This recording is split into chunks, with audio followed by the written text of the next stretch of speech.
BRS నేత హరీష్ రావు చేసిన వ్యాఖ్యలకు సీఎం రేవంత్ రెడ్డి ఓయూ వేదికగా స్ట్రాంగ్ కౌంటర్ ఇచ్చారు. తాను మరోసారి ఓయూకు వస్తానని, డిసెంబర్లో మరో మీటింగ్ ఏర్పాటు చేయాలన్నారు.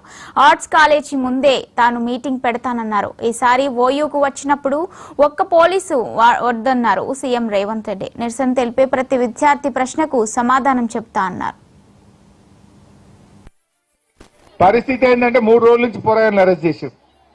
రేవంత్ రెడ్డి వస్తాడని 3 రోజుల నుంచి ఉస్మానియా యూనివర్సిటీలో పిల్లలందరినీ అరెస్ట్ చేసి పోలీస్ స్టేషన్లో పెడతా ఉన్నారు.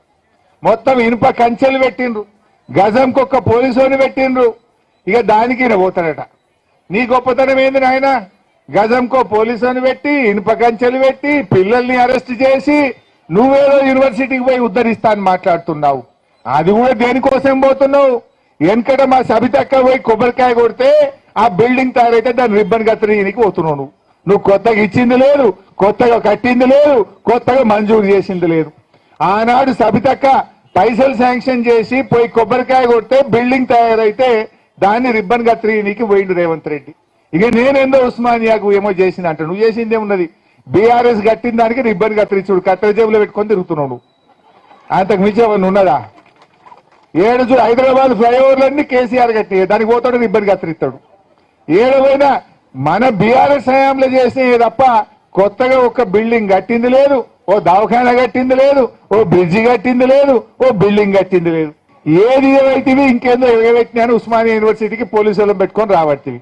దమ్ముంటే గన్మెన్లు లేకుండా పోలీసులు లేకుండా ఒక్కరివిరా ఉస్మానియా యూనివర్సిటీకి.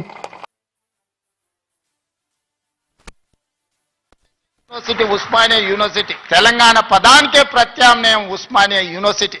అలాంటి తెలంగాణకు ప్రత్యామ్నాయమైన ఉస్మానియా యూనివర్సిటీ, సిద్ధాంతాలకు వేదికైన ఉస్మానియా యూనివర్సిటీ, ఓ గద్దరన్నను ఓ జార్జి రెడ్డిని ఇచ్చిన ఉస్మానియా యూనివర్సిటీ, ఓ జైపాల్ రెడ్డిని ఓ పివి నరసింహారావుని ఇచ్చిన ఉస్మానియా యూనివర్సిటీని తెలంగాణ రాష్ట్ర సాధనలో ముందు భాగాన నిలబడి తెలంగాణ సాధించిన ఉస్మానియా యూనివర్సిటీని ఇలా గాలికి వదిలేయడం బాధ్యతను ఒకసారి ఆలోచన చేయండి. అందుకే మిత్రులారా, ఏమైనా అంచనా వేసుకోండి, ఏమేం కావాలనో నాకు చెప్పండి, మళ్ళీ నేను వస్తా.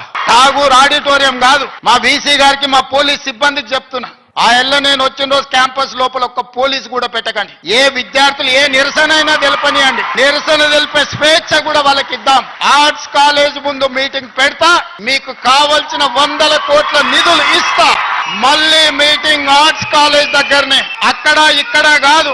ఆర్ట్స్ కాలేజ్ కు వచ్చిన రోజు డీజీపీ గారికి, సిటీ కమిషనర్ గారికి నేను ఆదేశాలు ఇస్తున్నా, ఒక్క పోలీసు కూడా క్యాంపస్ లోపల ఉండొద్దు, నేను వస్తా.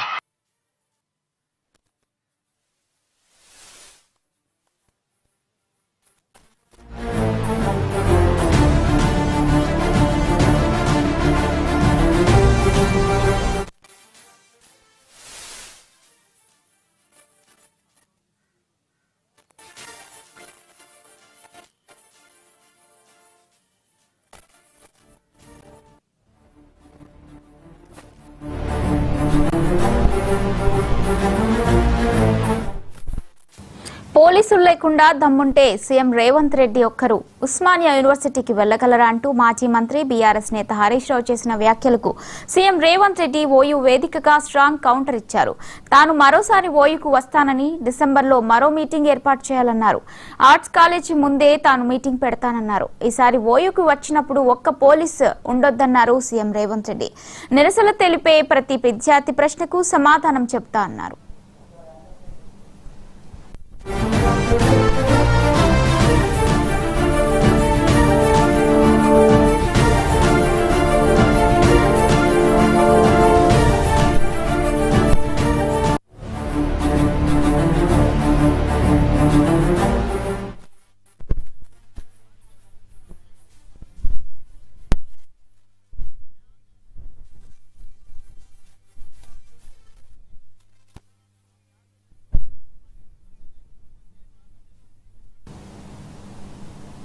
పోలీసులు లేకుండా దమ్ముంటే సీఎం రేవంత్ రెడ్డి ఒక్కరు ఉస్మానియా యూనివర్సిటీకి వెళ్లగలరా అంటూ మాజీ మంత్రి బీఆర్ఎస్ నేత హరీష్ రావు చేసిన వ్యాఖ్యలకు సీఎం రేవంత్ రెడ్డి ఓయూ వేదికగా స్ట్రాంగ్ కౌంటర్ ఇచ్చారు. ఇక ఇదే అంశంపై మరిన్ని అప్డేట్స్ మా కరెస్పాండెంట్ హరికృష్ణ లైవ్ లో అందిస్తారు. హరికృష్ణ, చెప్పండి.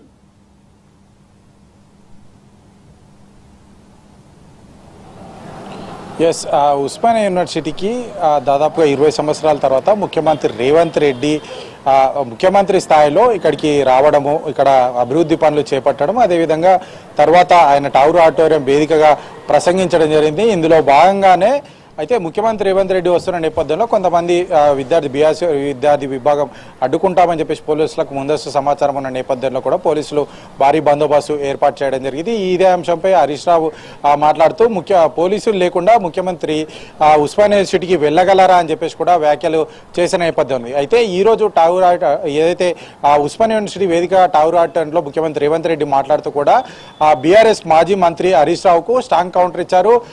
డిసెంబర్ 9న ఉస్మానియా యూనివర్సిటీ వేదికగా ఆర్ట్స్ కాలేజ్ వద్ద, టౌర్ ఆడిటోరియం కాదు, ఆర్ట్స్ కాలేజ్ వేదిక వద్ద బహిరంగ సభ ఏర్పాటు చేయండి, అక్కడికి నేను పోలీసు వాళ్ళందరికీ కూడా ఆదేశాలు జారీ చేస్తున్నాను, ఎవరు కూడా పోలీసులు యూనివర్సిటీ పరిధిలోకి రావద్దు, నేనే స్వయంగా ఇక్కడికి వస్తాను, బహిరంగ సభలో మాట్లాడతాను, ఎవరైతే నిరసనకారులు ఉంటారో ఆ నిరసనకారులకు అందరికీ కూడా సమాధానం చెప్పే చిత్తశుద్ధి మా దగ్గర ఉందంటూ కూడా ముఖ్యమంత్రి రేవంత్ రెడ్డి తన ప్రసంగంలో అయితే పేర్కొనడం జరిగింది. హరీష్ రావుకు కౌంటర్ ఇస్తూ కూడా ఎక్కువ పోలీసు లేకుండా కూడా డిసెంబర్ 9న నేను ఇక్కడికి వస్తాను, ఏదైతే యూనివర్సిటీకి కమిటీకి సంబంధించి యూనివర్సిటీ అభివృద్ధి కోసం కమిటీ ఏమని ఆదేశించానో ఆ కమిటీ ఏమేమి కమిటీ ఇచ్చిన రిపోర్టుకు అనుగుణంగా అభివృద్ధి పనులు చేపడతానంటూ కూడా ముఖ్యమంత్రి రేవంత్ రెడ్డి చెప్పడం జరిగింది. అందుకు డిసెంబర్ 9న ఆర్ట్స్ కాలేజ్ వేదికగా ఏర్పాటు చేసే బహిరంగ సభకు నేను వస్తాను, ఒక్క పోలీసు లేకుండా కూడా ఇక్కడికి వస్తానంటూ కూడా ఆయన చెప్పిన పరిస్థితి అయితే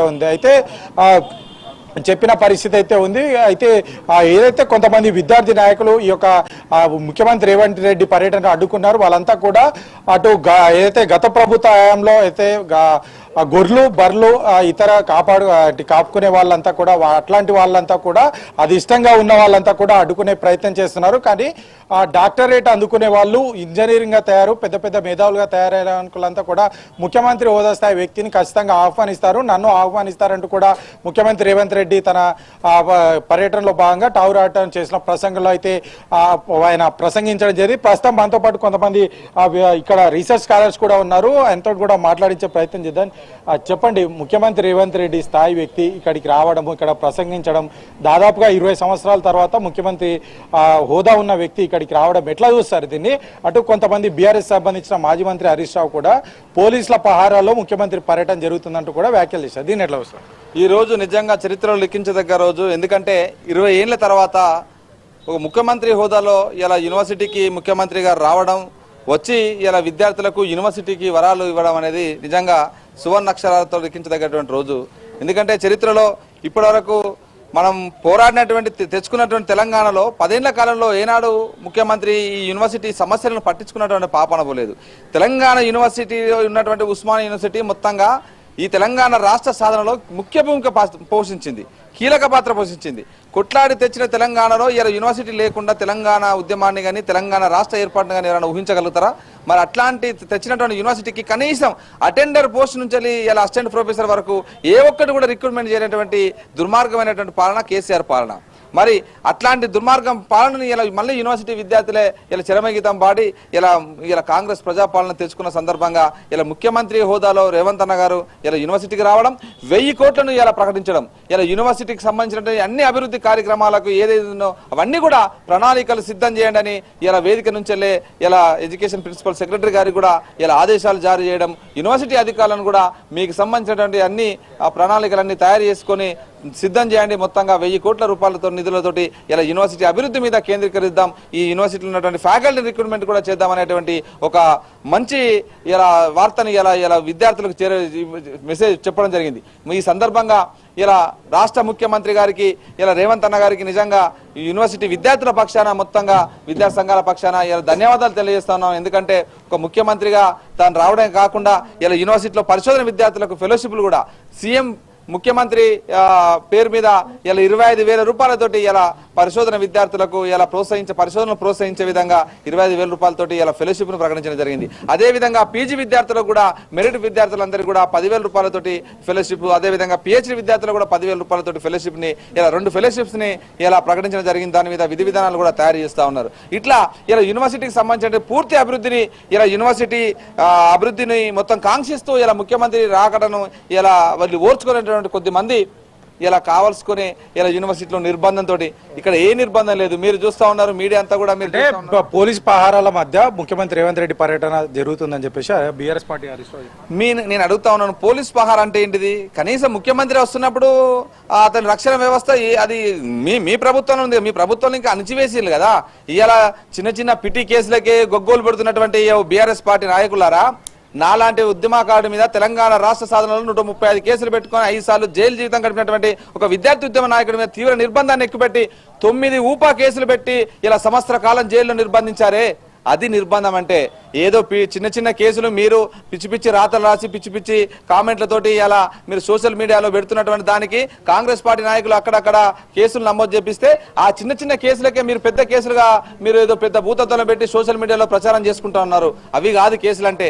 నాలాగా నా మీద మీ ప్రభుత్వం 9 ఊపా కేసులు పెట్టింది, నాలాగా ఒక కేసు మీ మీద పెట్టుంటే అది నిర్బంధం అంటే. కాబట్టి ఇది నిర్బంధాలు కాదు, నిర్బంధంలో ఇక్కడ రాలేదు. స్వేచ్ఛగా విద్యార్థులందరూ కూడా ఇలా పెద్ద ఎత్తున పాల్గొన్నారు. ఇలా ముఖ్యమంత్రి రాకను అన్ని విద్యార్థి సంఘాలు ఆహ్వానించినాయి. అందరూ ఆకాంక్షించినట్టుగానే ఇలా విద్యార్థులు కోరుకున్నట్టుగానే ఇలా ముఖ్యమంత్రి గారు ఇలా వరాల జల్లు కురిపించడం జరిగింది. నిజంగా ముఖ్యమంత్రి రేవంత్ అన్న గారికి మరొకసారి యూనివర్సిటీ పక్షాన ఉద్యమకారుల పక్షాన ఇలా ఉద్యమాభివందనం తెలియజేస్తా ఉన్నాం. ఓకే, ముఖ్యమంత్రి రేవంత్ రెడ్డి తన ప్రసంగంలో అటు కేసీఆర్ కూడా విమర్శిస్తూ ఏదైతే గత ప్రభుత్వ హయాంలో తెలంగాణకు సంబంధించి ఉస్మానియా యూనివర్సిటీ గుండెకాయ, అట్లాంటి ఈ ఉస్మానియా యూనివర్సిటీ పూర్తిగా నిర్లక్ష్యం చేస్తూ ఒక క్యాన్సర్ లాగా వ్యాపించేందుకు పూర్తి నిర్వీర్యం చేశారని చెప్పేసి కూడా అటు కేసీఆర్ని విమర్శించారు. మరోసారి అధికారంలోకి వస్తే ఉస్మానియా యూనివర్సిటీని ప్లాట్లాగా చేసి అమ్ముకుంటారని చెప్పేసి కూడా కేసీఆర్ అటు కేటీఆర్ పైన పరోక్షంగా అయితే విమర్శలు చేసిన పరిస్థితి అయితే ఉంది. అయితే కొంతమంది విద్యార్థులు మాత్రం ముఖ్యమంత్రి రేవంత్ రెడ్డి రాకను మేము స్వాగతిస్తున్నామని చెప్పేసి కొంతమంది చెప్తున్న పరిస్థితి అయితే. ఇది మొత్తానికి ఉస్మానియా యూనివర్సిటీలో ముఖ్యమంత్రి రేవంత్ రెడ్డి రాకను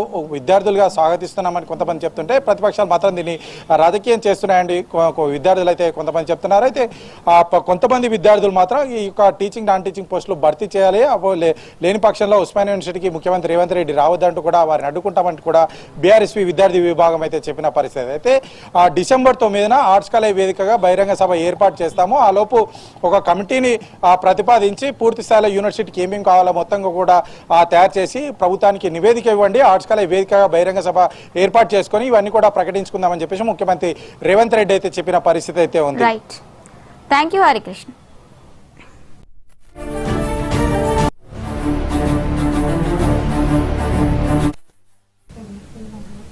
బులెటిన్లో షార్ట్ బ్రేక్ తీసుకుందాం, స్టే విత్ us.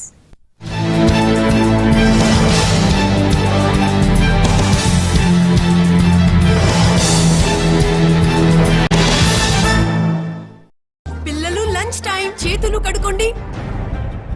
అలవాటు మంచిది, కానీ సబ్బు షేరింగ్ తో అవ్వచ్చు జర్మ్ షేరింగ్. ఇంకా మాటి మాటికి కడగటం వల్ల డ్రైనెస్ కూడా. అందుకే IMA ద్వారా ధృవీకరించబడిన Dettol skin care hand wash. దీని 2-in-1 ఫార్ములా ఇస్తుంది సాధారణ సబ్బు కంటే 10 రెట్లు జర్మ్ ప్రొటెక్షన్. ఇక స్కిన్ అనిపిస్తుంది సాఫ్ట్. డెటాల్ హ్యాండ్ వాషింగ్ లో. గౌరవనీయులైన ఉప ముఖ్యమంత్రి శ్రీ కొణిదెల పవన్ కళ్యాణ్ గారి ఆశీస్సులతో Ongole urban development authority OUDA chairman నేడు ప్రమాణ స్వీకారం చేయుచున్న స్నేహశీలి నిగర్వి మాకు అత్యంత ఆప్తులు గౌరవనీయులు శ్రీ షేక్ రియాజ్ గారికి హృదయపూర్వక ప్రమాణ స్వీకార శుభాకాంక్షలు. ఇట్లు నామినేని వెంకటేశ్వరరావు. ఏడవైనా మన బీఆర్ఎస్ హయాంలో చేసిన తప్ప కొత్తగా ఒక బిల్డింగ్ కట్టింది లేదు, ఓ దవాఖాన కట్టింది లేదు, ఓ బ్రిడ్జి కట్టింది లేదు, ఓ బిల్డింగ్ కట్టింది లేదు. ఏది ఏవైతివి ఇంకేందో ఎగబెట్టినాను ఉస్మానియా యూనివర్సిటీకి పోలీసు వాళ్ళని పెట్టుకొని రాబట్టివి. దమ్ముంటే గన్మెన్లు లేకుండా పోలీసులు లేకుండా ఒక్కరివిరా ఉస్మానియా యూనివర్సిటీకి. మళ్ళీ నేను వస్తా. ఠాగూర్ ఆడిటోరియం కాదు, మా వీసీ గారికి మా పోలీస్ సిబ్బందికి చెప్తున్నా, ఆ ఎల్ల నేను వచ్చిన రోజు క్యాంపస్ లోపల ఒక్క పోలీసు కూడా పెట్టకండి. ఏ విద్యార్థులు ఏ నిరసన అయినా తెలపనియండి, నిరసన తెలిపే స్వేచ్ఛ కూడా వాళ్ళకి ఇద్దాం.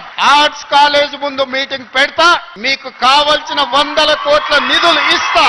మళ్ళీ మీటింగ్ ఆర్ట్స్ కాలేజ్ దగ్గరనే, అక్కడ ఇక్కడ కాదు. ఆర్ట్స్ కాలేజ్ కు వచ్చిన రోజు డీజీపీ గారికి సిటీ కమిషనర్ గారికి నేను ఆదేశాలు ఇస్తున్నా, ఒక్క పోలీసు కూడా